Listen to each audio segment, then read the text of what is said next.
Olá, seja muito bem-vindo ao Alesp Cidadania. O programa de hoje vai falar sobre Brasil Sem Gaiolas, uma campanha pelo fim do confinamento extremo de animais. Aqui no estúdio eu recebo Carla Lettieri, diretora executiva da ONG Animal Equality. Bem-vinda. Muito obrigada, Fernanda. E também online está com a gente a Marina Lacorte, que é gerente de sistemas alimentares da ONG World Animal Protection. Marina, tudo bem com você? Tudo jóia, obrigada pelo convite, Fernando. Eu que agradeço, obrigado pela presença de vocês. Vamos começar com você, Carla. Como é que está a situação dos animais hoje que são confinados e são comercializados para a alimentação dos seres humanos? Bom, em primeiro lugar, muito obrigada pelo convite e pela oportunidade de estar falando aqui, usando esse espaço da Alesp Cidadania para falar sobre a situação dos animais criados para alimentação. Bem, a prática do confinamento extremo é uma prática padrão na pecuária, né? Na criação de galinhas para a produção de ovos, na criação de vacas para a produção de leite, na criação de porcos. As porcas fêmeas são aprisionadas em estruturas que são equivalentes a gaiolas de amamentação ou de gestação. Também na prática, na produção de bovinos de corte, não é ainda expressiva perto da maioria, né, da criação, mas é uma prática que vem crescendo cada vez mais. Além de outros animais que são menos falados, né, a produção um pouco menor, como coelhos criados para alimentação, codornas e até animais criados para pele, né? Então, como o confinamento extremo afeta significativamente a qualidade psicológica e física das condições de vida do animal, a gente considera esse sistema cruel, né? E quando eu falo a gente, somos nós, as ONGs de proteção animal, mas também diversos especialistas em bem-estar animal, né? Por exemplo, citando o estudo do Welfare Footprint Project, liderado pela professora Cynthia Chuck e o professor Vladimir Alonso, né, são dois especialistas em bem-estar animal. Eles fizeram diversos estudos para mensurar a dor em galinhas. E um dos fatos que chama atenção é que a dor psicológica de uma galinha criada em um ninho é equivalente à galinha fraturar um osso, direita, por né? favor. Em estudos feitos com galinhas também, descobriram que a galinha, mesmo privada de alimentação por mais de um dia, ela faz mais força para acessar um ninho do que para acessar a comida, né? Mostrando que o ninho é uma necessidade psicológica da espécie, né? Então, qual é o problema do confinamento extremo de animal? É que esse confinamento, ele priva o animal de exercer o seu comportamento natural. Então, a gente pode imaginar, por exemplo, todos nós experimentamos uma pandemia, ficamos presos em casa. Mas imagina ficar trancado em um banheiro de 1 metro quadrado por toda a sua vida. Seria essa mesma sensação que as galinhas ou os outros animais sentem, porque eles são presos durante a maior parte da sua vida, se não toda a sua vida produtiva, né? Agora, Marina, você que tem bastante também conhecimento com os animais para a alimentação humana, os números são alarmantes, né? A quantidade de animais que ficam aprisionados a vida inteira, que ficam em jaulas, em gaiolas apertadíssimas, é muito grande. Como reverter essa situação? Então, a gente primeiro precisa falar do nosso modelo agrícola, né? Então, onde isso tudo está ancorado? Né? Nós estamos falando de sistemas alimentares que compõem um grande modelo agrícola que hoje a gente tem aí representado pelo agronegócio, e a pecuária industrial intensiva, ela é a maior representante das atividades, digamos assim, né? Então, seja para a própria criação mesmo de animais, como a Carla já mencionou, mas também para o plantio e para o cultivo de plantas para a produção de ração animal. Então, o nosso modelo agrícola, ele está ancorado na produção animal, então na produção de animais para alimentação humana, né? Para a gente falar de uma transformação duradoura, concreta, sustentável, a gente precisa justamente transformar esse sistema. Então, ele acontece hoje numa escala que é irreal, completamente insustentável no longo prazo, além de causar esse sofrimento extremo para os animais, né? A World Animal Protection, ou Proteção Animal Mundial, como a gente chama a ONG em português, ela é uma organização que essencialmente olha para o bem-estar animal, né? Animais esses que comprovadamente, cientificamente comprovado, são seres sencientes, ou seja, eles são capazes, assim como nós, de sentir emoção, dor física, dor psicológica, e isso já é o suficiente para justificar a importância da existência das ONGs de causa animal e dessa campanha, né? Então, com alguma empatia, fica muito fácil da gente enxergar que não é correto a forma como esses animais são criados, né? E a vida que eles levam hoje. E que isso precisa, deve e é possível mudar. Então, a gente precisa de políticas públicas, que é justamente uma parte dessa campanha, o que uma parte dessa campanha se propõe, né, que tem o projeto de lei, e também, claro, de informação, de conscientização, porque eu acredito que a maior parte das pessoas não tem uma real ideia, né, ou a total ideia de como esses animais são criados, completamente privados de espaço, com muito, mas muito mesmo medicamento, né? Então, a maior parte dos antibióticos produzidos hoje no mundo são utilizados nessas granjas, nesses espaços, e não é para tratar esses animais, é para prevenir que eles fiquem doentes, tamanho o estresse que eles enfrentam nesse confinamento extremo. E isso, claro, baixa muito a imunidade desses bichos. Então, é algo que, se as pessoas tivessem conhecimento, e agora elas vão poder ter mais conhecimento sobre isso, eu tenho certeza que isso seria uma reflexão a fazer também, até em relação ao consumo de proteína animal, né? A necessidade de reduzir esse consumo. Então, é por isso que a proteção animal está aderindo a essa campanha e levando adiante essa temática tão importante que é o bem-estar, né? Enfim, mitigar o sofrimento animal. Quantos desses animais têm uma qualidade de vida adequada, se é que eles podem ter uma qualidade de vida adequada, sendo que eles vão ser abatidos para virar alimento para as pessoas? Existe uma porcentagem de quantos deles têm a vida adequada, uma condição de vida adequada?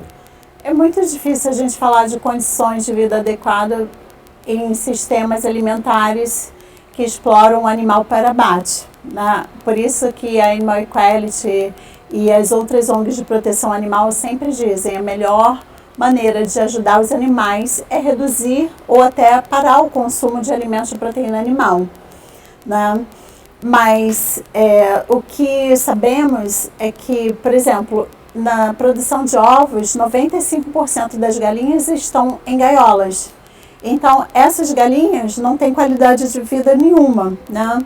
Os outros 5% são sistemas cage-free ou pequenos produtores que ainda têm uma produção um pouco mais caipira ou orgânica, né? Mas a produção que é padrão no mercado, ela é extremamente confinada. Para você ter uma ideia, em uma gaiola, uma galinha tem um espaço de uma folha de caderno pequeno para se movimentar, não, uma folha de caderno. Ela não pode abrir as asas, ela não pode tomar um banho de areia, ela não tem como fazer um ninho ou se aninhar, que é uma necessidade da espécie, né? E ela fica tão estressada que em condições normais ela cometeria ou canibalismo ou automutilação. Isso não acontece porque, exatamente pelo que comentou a Marina, né, para gerenciar o estresse ou diminuir os danos, né, à produção, os produtores cortam os bicos da galinha. E isso daí é assim, uma mutilação, a única forma de expressão que elas têm, né? Porque as galinhas têm o bico como o órgão sensorial mais importante e através do bico que elas exploram o seu ambiente, né? Elas conhecem o mundo. E uma coisa que é importante falar sobre esses animais, né, como a Marina falou, eles são sencientes, né? O consenso de Cambridge, realizado em 2012, com alguns dos cientistas mais brilhantes, né, do mundo, se reuniu para avaliar diversos estudos e chegou à conclusão que mesmo insetos têm consciência da dor. Entretanto, os animais criados para alimentação, além deles terem consciência da dor e sentirem medo, sentirem dor mesmo, eles também têm inteligência, eles têm sentimentos. Existem diversos estudos mostrando que esses animais sentem emoções equivalentes às nossas humanas. Apenas para você ter uma ideia, também citando as galinhas, elas têm uma inteligência lógica equivalente a uma criança de 7 anos. Isso é chocante, né? Porque a gente olha para a galinha, a gente pensa, bom, não sabe nada do mundo, mas esses animais sabem raciocinar, eles fazem planos, eles sabem contar. Os porcos são extremamente inteligentes, né? São animais sociáveis, eles criam laços de amizade, assim como as galinhas, as vacas, os bois. Então, o que nós estamos permitindo, né, quando nós nos negamos a enxergar a realidade desses animais, é que seres inteligentes e sencientes sejam explorados e torturados de uma forma muito cruel, né? Uma prática muito padrão da produção de carne suína é a extração do rabo e dos dentes e a castração sem anestesia e sem analgesia, ou seja, o animal sente dor durante todo o processo, né? E é uma dor excruciante, uma dor extremamente intensa, né? Isso é feito porque, por exemplo, a castração é feita para a carne manter um certo padrão, com mais gordura, né? Com menos músculo, né? E ter, digamos assim, as qualidades que o consumidor aprecia mais, né? Os dentes são cortados porque os animais podem se agredir uns aos outros ou podem também, ao mamar, ferir o teto da mãe. Então, assim, vão sendo criadas várias técnicas para que os animais atendam ao gosto do consumidor, mas que são extremamente cruéis, né? Agora, o confinamento extremo é a base de tudo, porque assim, o animal privado da liberdade de dar 2 passos é assim, inadmissível, porque é a liberdade mais primordial, a liberdade de se movimentar, né? A liberdade de explorar o mundo ao seu redor. As outras necessidades, né, como se alimentar e, enfim, se reproduzir, elas são também importantes, mas elas dependem dessa, né, da liberdade de se movimentar. E esse projeto de lei apresentado pela deputada Luciane Cavalcante, que nos foi apresentado pelo deputado aqui da casa, Carlos Janazzi, que também apresentou vários projetos para proteção animal, ele se propõe a proibir exatamente essa prática. E proibir, digamos, orientando a produção de um plano de transição. Tem um prazo de 10 anos, prevê subsídios do governo para que os produtores se adequem a essa nova realidade, prevê a criação de normas pelo Ministério da Agricultura e Pecuária, né? Mas é preciso, para que ele seja aprovado no Congresso Nacional, onde 1 ou 2 terços da casa representa o setor produtivo, né? O setor exatamente que vive da produção animal, é preciso que a sociedade mostre o seu engajamento e que não aceite que os animais sejam tratados dessa maneira.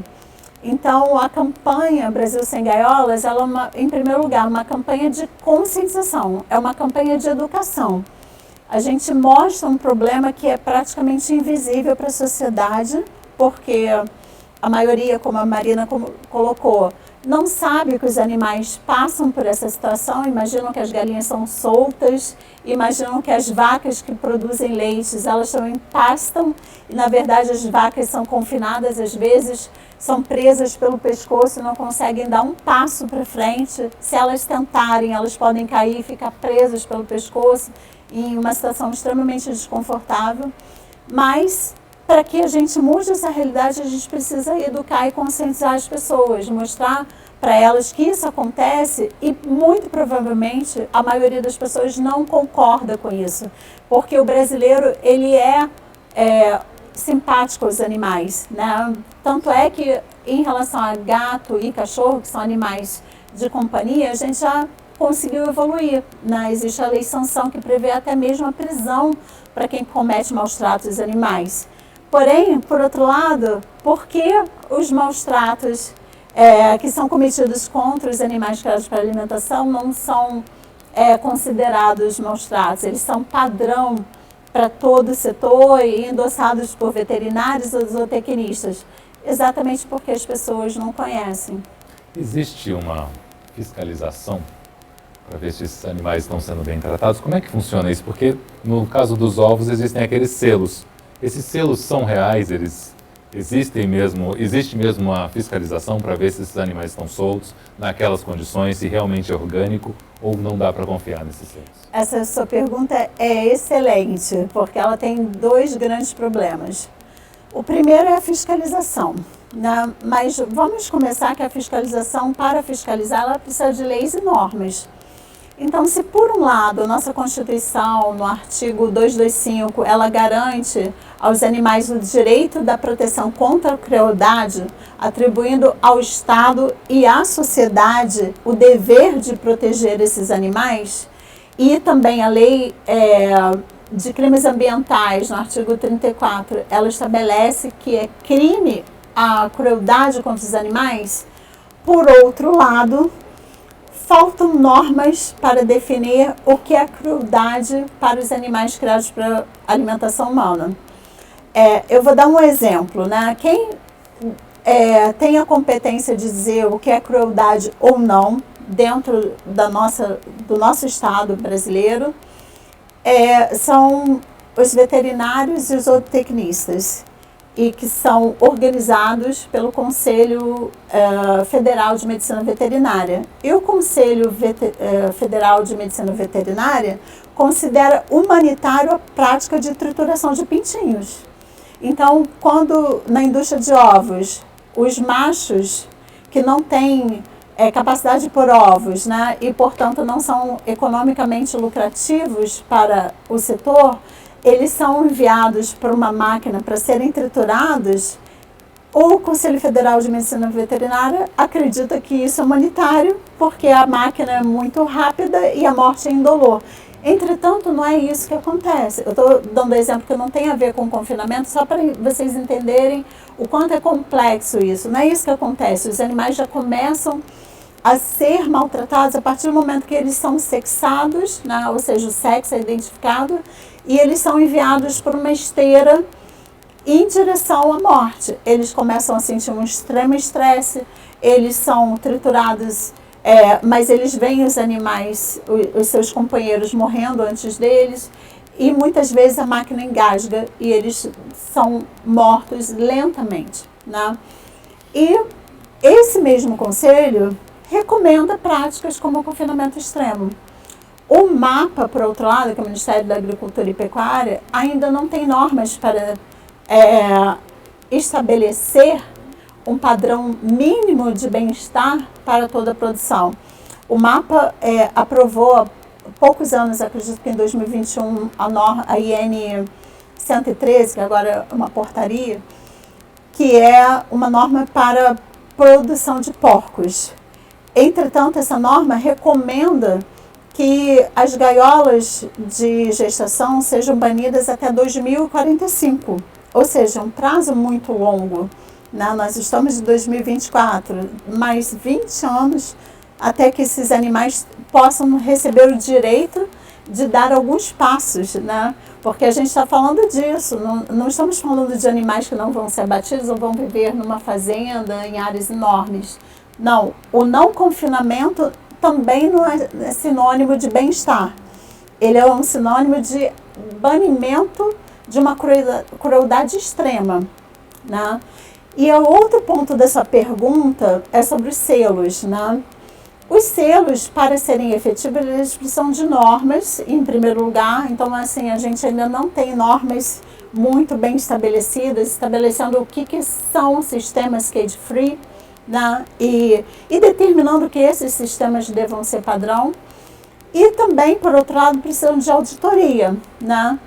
E não existe um marco regulatório dizendo aqui no Brasil quais são os parâmetros para auditar essas empresas, né?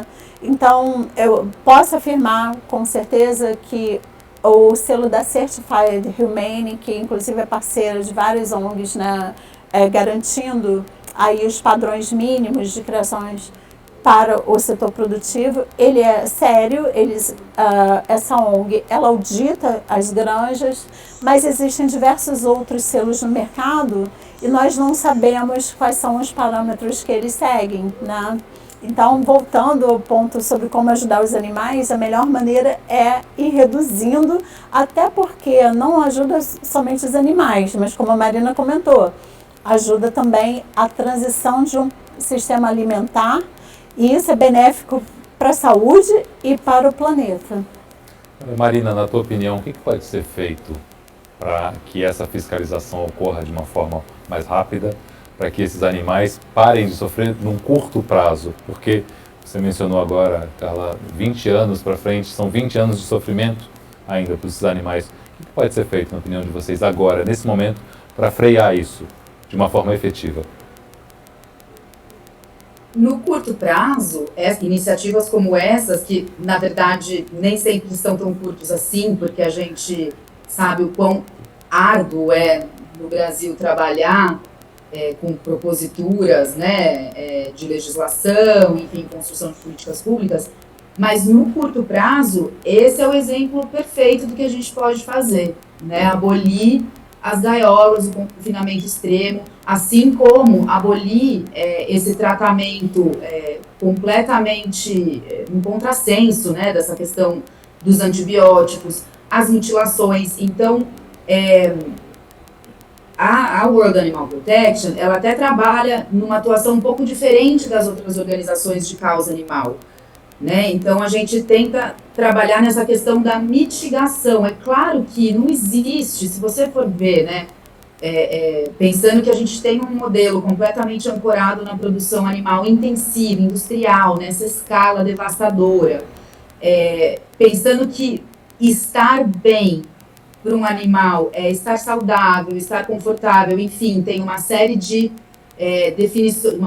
definições que o conceito de bem-estar animal traz, né? Nutrição adequada e não supernutrição, né? Você está nutrido além daquilo que você precisa, não é estar bem nutrido, né? Então, seguro, com capacidade de expressar o seu comportamento natural. Se a gente pegar esse conceito, se a gente pegar o modelo que a gente tem hoje, é completamente incompatível. Então, até por conta da finalidade dos animais, né? É um pouco questionável falar de abate humanitário, porque o fim desses animais é servir para a alimentação do outro. Mas a gente pode, sim, melhorar essa questão do sofrimento, da crueldade, tendo definições melhores, né? E esse é um dos objetivos do projeto de lei do Brasil Sem Gaiolas.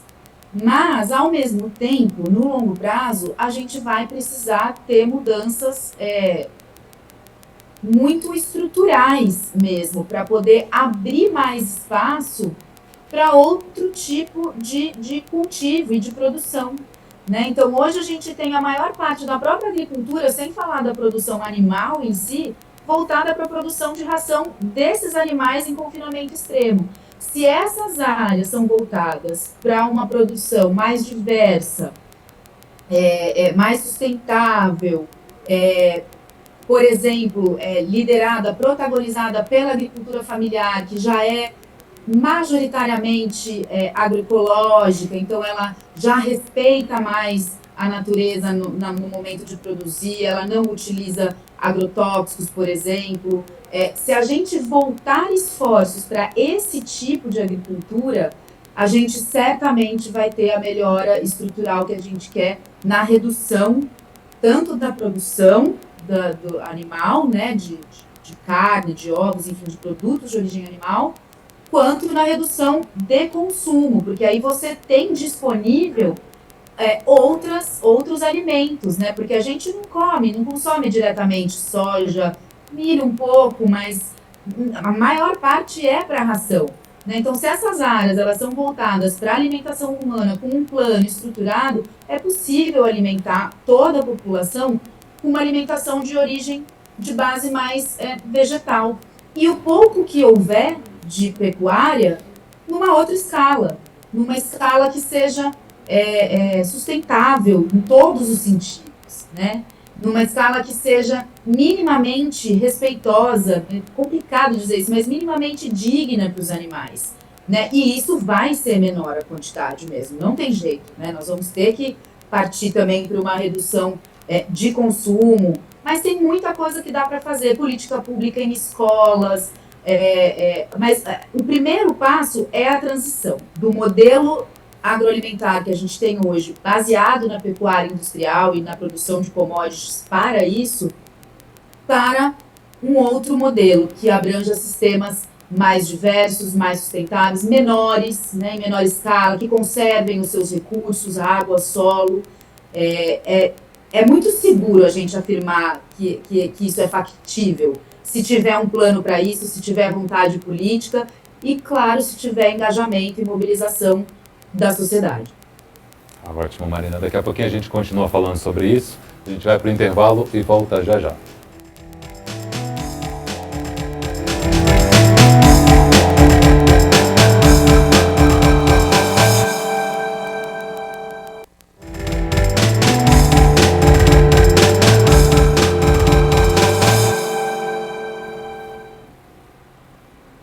O Alesp Cidadania hoje está de volta falando sobre um Brasil sem gaiolas, pelos direitos dos animais, que são usados para a alimentação dos humanos. Falando nisso, quais são os direitos dos animais, Carla? Bom, primeiro, assim, a gente tem que entender que a Constituição é a nossa carta magna, ela que assegura todo o arcabouço de direitos, não só dos animais, mas de todos os seres humanos que vivem no Brasil. Bem, o artigo 225, ele reconhece o direito dos animais serem protegidos contra a crueldade. Assegurando isso, ele também está implicitamente reconhecendo a senciência desses animais, né? Porque uma pedra não precisa ser protegida da crueldade. Por quê? Porque ela não sente dor, né? Mas a crueldade, ela digamos, uma prática contestável, porque ela provoca dor aos seres vivos e a Constituição, assegurando isso, reconhece a senciência dos animais, ou seja, a capacidade deles de sentirem dor. Bem, dito isso, a Lei de Crimes Ambientais também reconhece a senciência dos animais, né? Prevendo prisão para maus tratos aos animais. Em geral, animais criados para alimentação, todos os animais silvestres, animais de companhia, qualquer animal. Mas, quando a gente fala em animais, a gente tem que fazer essa distinção. Porque para os animais de companhia, que são gatos e cachorros, né, os animais considerados pets, há um arcabouço de direito muito maior, ou seja, mais protetivo do que para os outros animais, né? Então, recentemente foi aprovada a Lei Sanção. A Lei Sanção garante a prisão realmente dos agressores a cachorros e gatos. Entretanto, a lei não assegura a mesma proteção aos animais criados para consumo humano, né? E também, embora a Lei de Crimes Ambientais assegure mais direitos aos animais considerados silvestres, ainda há um desafio muito grande para eles, porque existe o tráfico de animais, né, que é proibido, mas na prática a implementação, a proibição é muito desafiadora, né? Então, é para a gente entender que existem diferentes corpos de direitos para animais distintos. Isso tudo é muito cultural, né? Porque nós, brasileiros, nós amamos nossos cachorros, amamos nossos gatos. Então, culturalmente, para a gente é aceitável que a gente se alimente de vacas e bois e porcos e galinhas, né?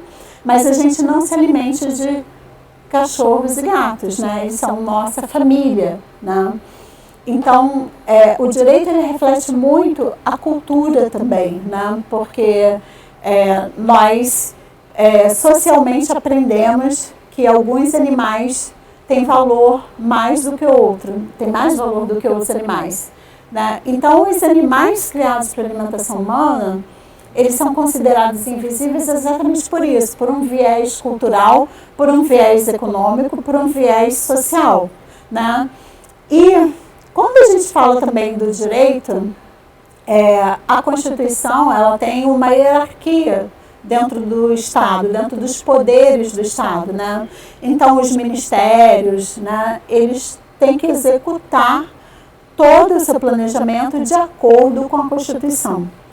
Porém, isso não é o que acontece, né? Por exemplo, as práticas de produção de alimentos à base de origem animal, elas são competência do Ministério da Agricultura e Pecuária, que ainda permite práticas como essa, como confinamento extremo, como diversas outras práticas, como eu mencionei anteriormente, a trituração de pintinhos machos.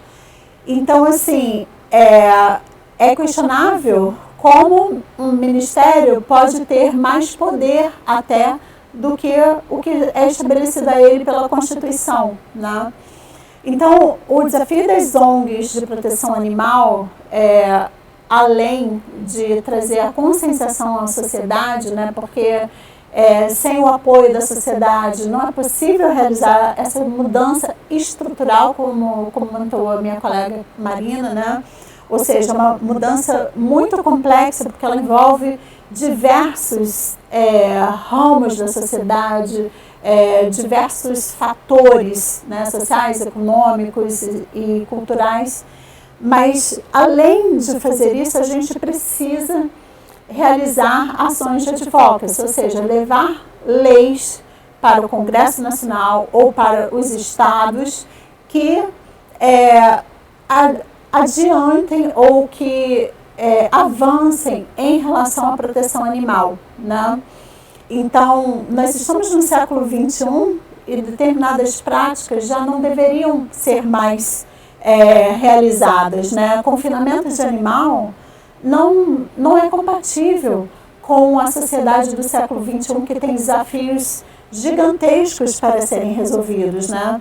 No entanto, a gente ainda continua em um modelo que funcionou no século XX, né, para expandir a produção, mas que é extremamente questionável do ponto de vista ético, moral e também do ponto de vista de sustentabilidade e preservação do meio ambiente, né? Então, assim, para concluir essa pergunta, os animais têm direito dentro da nossa Constituição e dentro das principais leis. Mas a materialização dessas leis, ou seja, a capacidade delas serem implementadas, elas são prejudicadas por todos esses aspectos, né? Os animais criados para alimentação humana são alimentos das pessoas, então as pessoas tendem a não olhar para eles, elas não querem saber com que tipo de crueldade elas estiveram envolvidas até o alimento chegar na mesa.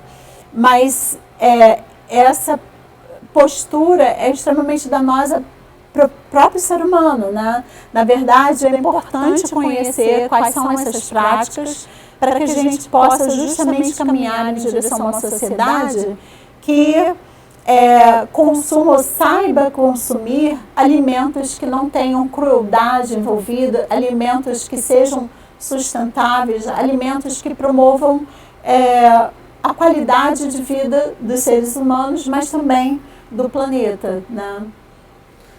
Bom, Marina, Você acha que houve algum tipo de avanço nesses últimos anos? Você mencionou, Carla, os animais domésticos, né? Que agora a gente tem uma proteção, um cuidado maior, existe uma legislação tratando dos cães e gatos.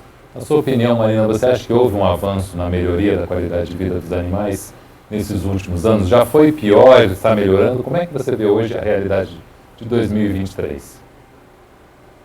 Olha, infelizmente, especificamente para esses animais, eu acho que os avanços são muito poucos, porque a gente tem no nosso Congresso, mesmo no nosso governo, independente de qual governo a gente esteja falando, representantes desse setor atuando muito contundentemente, né? Então, no Congresso, a gente tem a maior bancada, é a bancada ruralista, é quem dita os avanços, e a gente vê algumas tentativas de avançar com proibição, por exemplo, de marcação de gado, ou enfim, algumas mutilações, mas é muito difícil avançar com isso num Congresso onde a maioria representa os interesses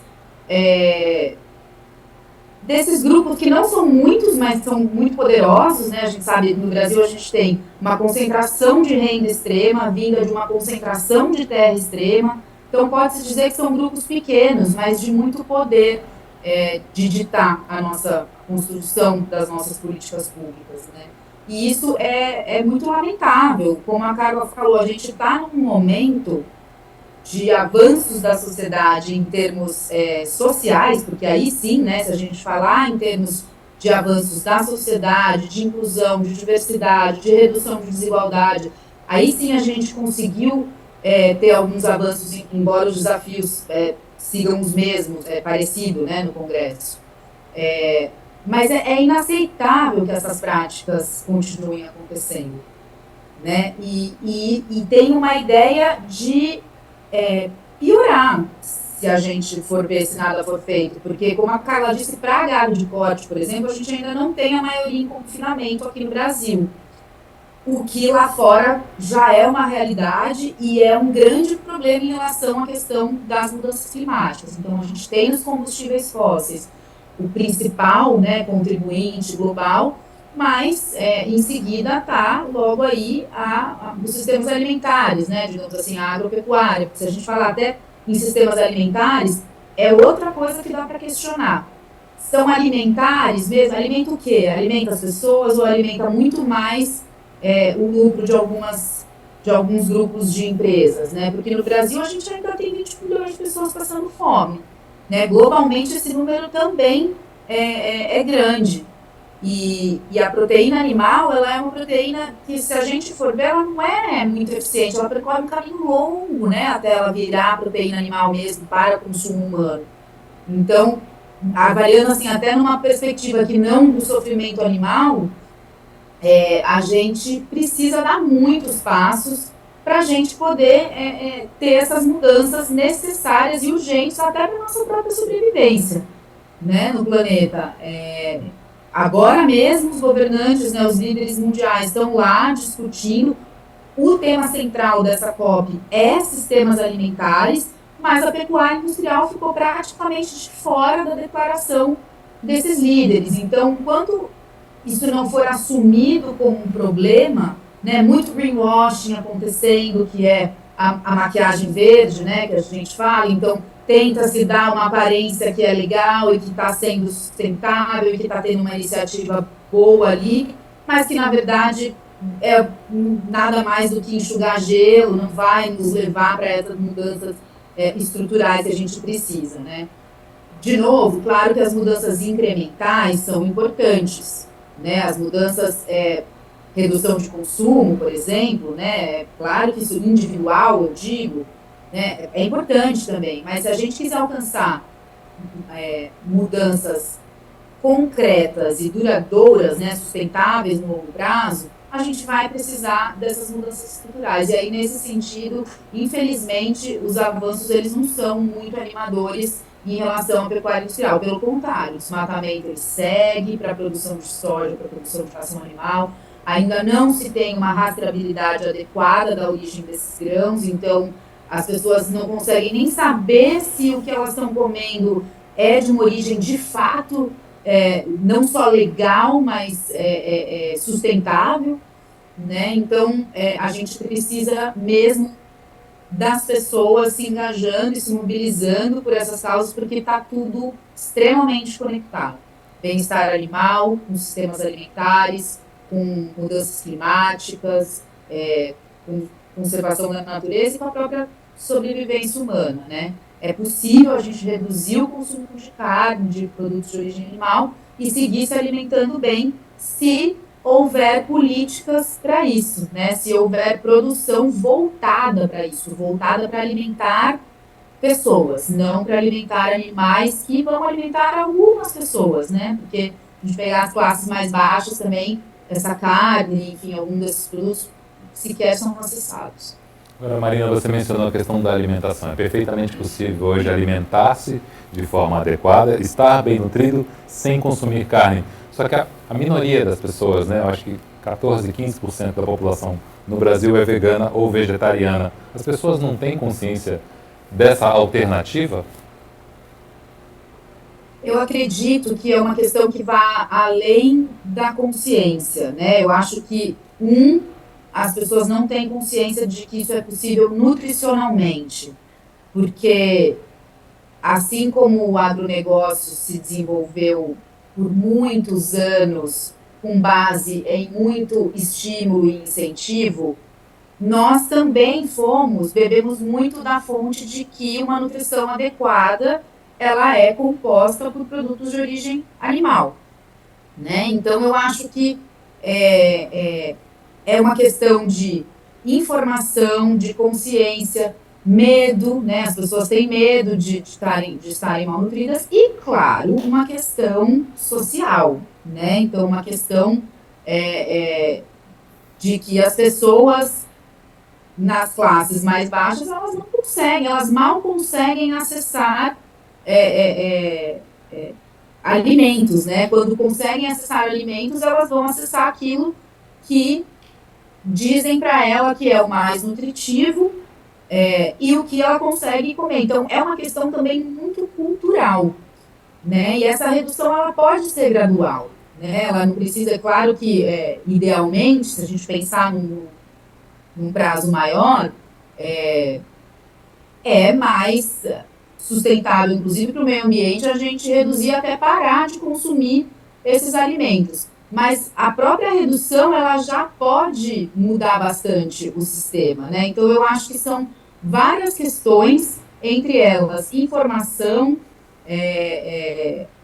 como a Carla disse, por exemplo, o grupo, né, dos veterinários e dos zootecnistas, é preciso que eles assumam também a responsabilidade do papel deles, assim como os nutricionistas, né, no quesito humano, alimentação humana, também assumam, se apropriem dos estudos científicos que falam sobre a segurança nutricional de uma alimentação baseada mais em vegetais, né? Então, e claro, acesso, as pessoas precisam ter acesso. Para ter acesso, precisa de política pública, né? Precisa de incentivo para produzir mais uma coisa do que outra.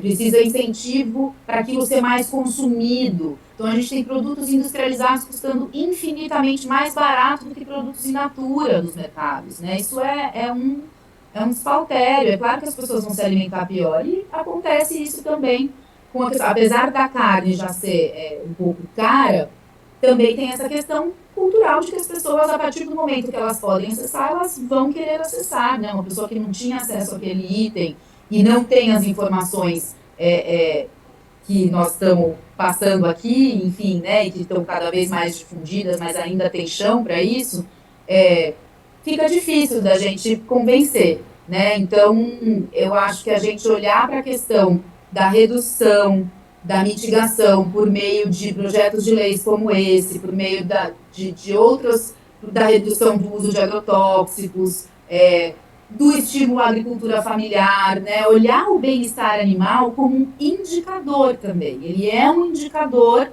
de sustentabilidade, ele é um indicador de saúde do planeta, não só daqueles animais e das pessoas. Como, na opinião de vocês, a Alesp, a Assembleia Legislativa de São Paulo é uma referência para todo o Brasil, pode fazer para começar a mudar essa realidade, começar a instruir as pessoas da realidade dos animais, da realidade da alimentação saudável? O que pode partir da Alesp para mudar essa situação? Bom, o que acontece no estado de São Paulo é referência para todo o país, né? São Paulo é a cidade mais rica da América Latina, né? Concentra uma produção agropecuária muito grande, né? Então, sendo rica e sendo também uma cidade, um estado, né, agropecuário, né, o interior de São Paulo é predominantemente agropecuário, precisa dar o exemplo para o resto do país, né? Então, aqui na casa tramitam, se não me engano, 4 projetos muito importantes, né? Não vou me lembrar todos os números, mas de pronto eu me lembro do 210 de 2023, que é o projeto de lei para proibir a trituração de peixinhos machos, o 410 de 2023. Tem também um projeto para proibir a trituração de pintinhos machos, né? Porque aqui em São Paulo concentra uma produção grande de pintainhas, né? Ou seja, são os incubatórios que produzem as matrizes de ovos, né? As galinhas que vão para as granjas. Então, esse projeto, se for aprovado, vai ser bem impactante do ponto de vista do bem-estar animal, vai poder poupar da trituração cerca de 24 milhões de pintinhos, né, por ano. E também São Paulo foi pioneiro, né, um outro projeto apresentado pelo deputado Carlos Janazzi, na proposição de um projeto de lei para conscientizar os consumidores em relação às práticas de crueldade animal que podem estar contidas na produção de origem animal. Então, por exemplo, quando um consumidor ele vai ao supermercado e compra um leite, ele não sabe que determinadas práticas são praticadas, são realizadas, né? Ele não tem essa informação, mas o Código de Defesa do Consumidor assegura que nós, consumidores, tenhamos direito à informação, né? Então, assim, São Paulo, além de ser uma referência para todo o Brasil, é também um estado que é inovador, né? Ele pode ditar o tom de uma pecuária do futuro, uma produção animal que reduz o sofrimento e que caminha em direção a outros sistemas produtivos, né? É importante ressaltar que a tendência da produção de carne vegetal e de carne de laboratório, ela se intensifica, né? E é possível que em algum momento, com a redução dos custos, esse setor, ele substitua a produção animal, e nós queremos que ele substitua. Então, existem alternativas também para a produção de carne que não contenha crueldade, né? E é a nossa aposta para o futuro. Então, acho que São Paulo deveria abraçar essa inovação também, implantar aqui polos de produção de carne de laboratório, carne vegetal, para que em um futuro próximo nós tenhamos essa mudança sistêmica realizada, né? Afinal de contas, aqui do estado de São Paulo não tem nenhum problema de materializar inovações. Nós sabemos que São Paulo é realmente um estado brasileiro que aposta em inovação, e por que não também apostar nessa produção mais sustentável, na produção do futuro. Com certeza. Marina, o que você gostaria de dizer para as pessoas que estão te assistindo nesse momento e que não tinham conhecimento de todas essas informações com relação aos alimentos, aos animais, como eles estão sendo tratados e aos projetos de lei que estão tramitando na casa para melhorar a qualidade de vida dos animais? Eu acho que um ponto muito importante, que a Carla até colocou aí, essa questão de quando a gente vai ao supermercado, né, a gente entender que aquele produto que está ali, ele não vem daquela prateleira, né, ele vem de algum lugar. Então, a gente entender um pouco a questão da origem desses alimentos, né, e atrás da origem desses alimentos, é super importante. Algumas formas de mitigar isso é, por exemplo, tentar encurtar essas cadeias produtivas, né, de valores, né, que a gente chama, então, a cadeia comercial. Você, ao invés de você ir no supermercado, que teve uma série de atravessadores que até aquele produto chegar ali como produto final, ir à feira, inovar nessa questão de alimentos, né, a serem consumidos e não só ficar nessa monotonia, né, do consumo da carne, e dar alguns passos, né? É possível ser feliz, é possível ser nutrido, então dar alguns passos rumo a essa redução. Mas o mais importante de tudo isso está na construção de políticas públicas. Então, que as pessoas se engajem em relação a esses projetos de lei. De fato, São Paulo, se São Paulo aprova um projeto de lei desse, isso é enorme, né? Não é trivial, né? Um estado rico que, inclusive, consome, por ser rico, consome muito desses produtos, né? Então, se engajar politicamente, ter na sua representação política, na hora do voto, pessoas que vão levar para essa transição, para essa transformação que a gente quer dos sistemas alimentares, né? Arrumar para esses sistemas menores, mais diversos e mais sustentáveis por si só, com bem-estar animal quando houver a produção animal. Obrigado, Marina. Obrigado pela tua participação aqui no nosso programa, mesmo que online, mas é como se você estivesse aqui no estúdio com a gente. Carla, um prazer conversar. Obrigada, Fernando. Prazer. Prazer é todo nosso. Você quer dar um recado também? Fique à vontade, Carla, para quem está te assistindo. Eu gostaria de pedir para todas as pessoas que estão nos assistindo nesse momento que acessem o site da nossa campanha Brasil Sem Gaiolas. O site é www.brasilsemgaiolas.org. E lá vocês vão ter algumas informações sobre o confinamento extremo e um link para acessar a nossa petição da Change.org. Nós estamos pedindo às pessoas que assinem, que apoiem esse projeto para que a gente tenha mais força para aprová-lo no Congresso Nacional. Obrigada. E mais uma vez eu agradeço pelo convite, foi um prazer estar aqui com você. O prazer foi todo nosso, Carla. Obrigado pela tua presença aqui no estúdio. O Lesp Cidadania de hoje fica por aqui. A gente se vê no próximo programa. Tchau.